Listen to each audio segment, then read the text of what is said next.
Baik, assalamualaikum warahmatullahi wabarakatuh. Alhamdulillah rabbil alamin. Allahumma sholli ala sayyidina Muhammad wa ala sayyidina Muhammad. Alhamdulillah, syukur pada pagi hari ini Allah bagi dalam segala sehat walafiat.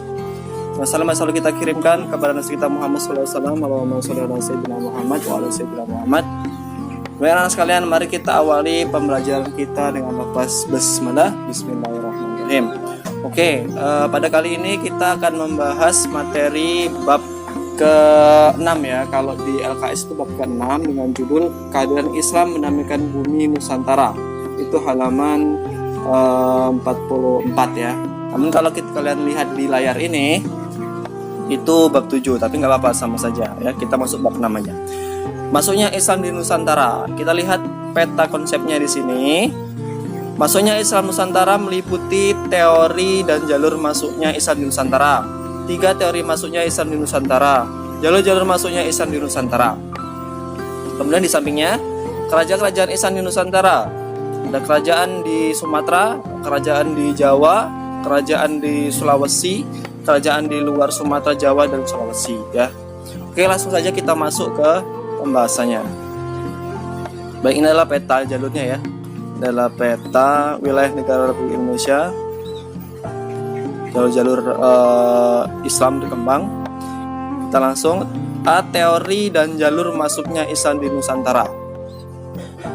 Itu ada 3 ya teorinya. Yang pertama ya, ada 3 teori masuknya Islam di Nusantara. Yang pertama adalah teori Gujarat. Yaitu menurut teori Gujarat, Islam masuk ke Indonesia melalui wilayah-wilayah di anak benua India ya, seperti Gujarat, Bengali, dan Malabar. Pendapat ini didasarkan pada temuan nisan-nisan kuburan di beberapa wilayah di Indonesia yang dibuat dan dibawa langsung dari kota Gujarat. Seperti itu ya. Kemudian kita langsung ke teori Persia ya. Teori kedua masuknya Islam di Nusantara, bahwa Islam masuk melalui Persia.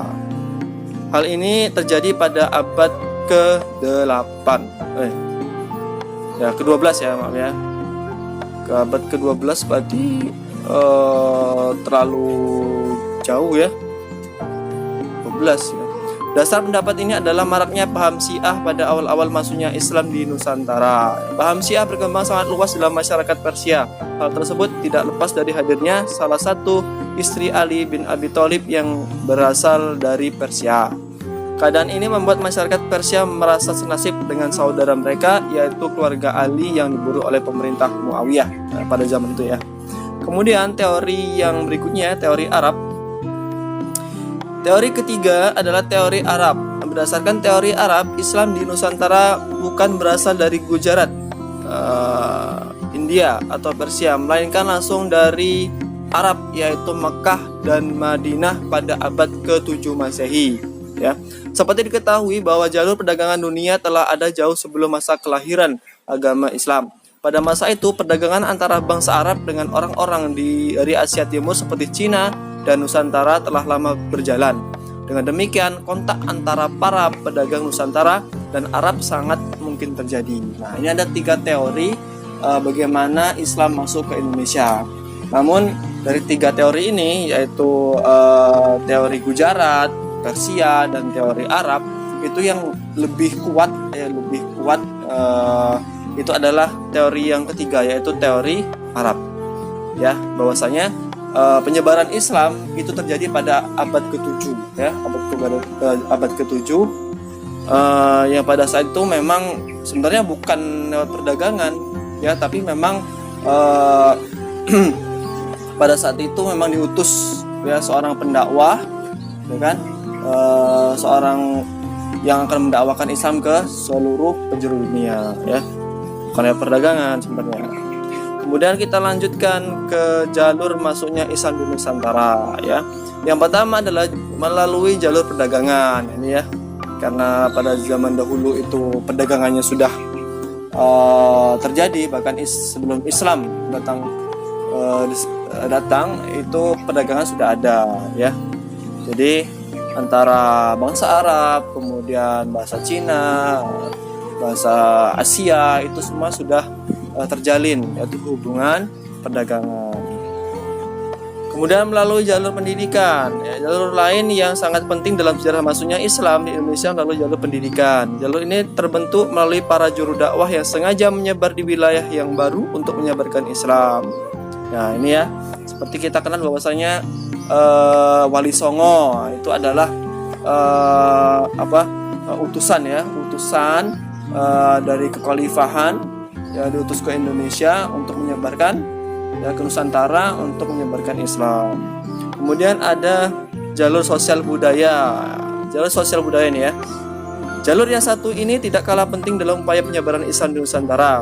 Proses interaksi sosial antara pemeluk agama Islam dan kaum non-muslim menyebabkan mereka saling mengamati dan menilai. Hal ini menyebabkan komunikasi yang terjadi pun semakin hangat dengan topik baru, yaitu seputar ajaran agama Islam. Interaksi ini membuka wacana hubungan yang lebih dekat seperti hubungan persaudaraan dan pernikahan. Jadi pada zaman dulu seperti itu. Jadi salah satu untuk menyebarkan Islam itu adalah dengan berinteraksi secara kebudayaan. Ya bisa lewat jalur pernikahan, bisa lewat jalur seni budaya seperti wayang gitu ya. Hiburan zaman dulu ada wayang kulit, wayang golek ya. Disisipkan di situ ceritanya dengan cerita-cerita Islam gitu. Tuh 3 jalur Islam masuk ke Indonesia. Kemudian kita masuk ke kerajaan Islam di Indonesia ya. Ini terbagi ya yang tadi ya. Yang pertama adalah kerajaan Islam di Pulau Sumatera. Nah ya, kita akan lihat ada kerajaan siapa saja. Kerajaan Perlak, kemudian kerajaan Samudra Pasai, kerajaan Aceh ya. Sampai sekarang makanya Aceh itu daerah istimewa Aceh ya. Ada keistimewanya karena di sana rakyat Aceh itu mempunyai hukum Islam. Jadi kalau umpamanya ada yang berzina, mencuri dan sebagainya, itu diterapkan hukum cambuk. Boleh di sana. Itu keistimewaan Aceh. Ya. Nah, kemudian kita lanjut ke kerajaan Islam di Pulau Jawa. Itu ada kerajaan Demak, ya kan? Kerajaan Pajang, kerajaan Mataram Islam, kemudian kerajaan Banten. Nah, sekarang Banten jadi provinsi ya. Kemudian kerajaan Islam di Sulawesi itu ada nih ya, kerajaan Goa dan Talo ya, dan Goa dan Talo di sini ada kerajaan Makassar ya, ya situ.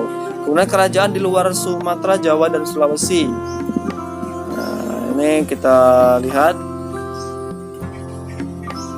di luar Sumatera, Jawa, Sulawesi Islam menyebar dengan baik. Di Kalimantan Islam datang melalui 2 jalur jalan, yaitu melalui jalur barat dan jalur timur. Penyebaran Islam melalui jalur barat dilalui oleh para ulama Sumatera yang melewati Selat Malaka, para ulama yang berasal dari negeri-negeri yang telah memeluk Islam lebih dahulu, seperti Kesultanan Samudra Pasai, Kesultanan Aceh, masuk melalui sisi barat Pulau Kalimantan atau yang dikenal dengan nama Pulau Borneo.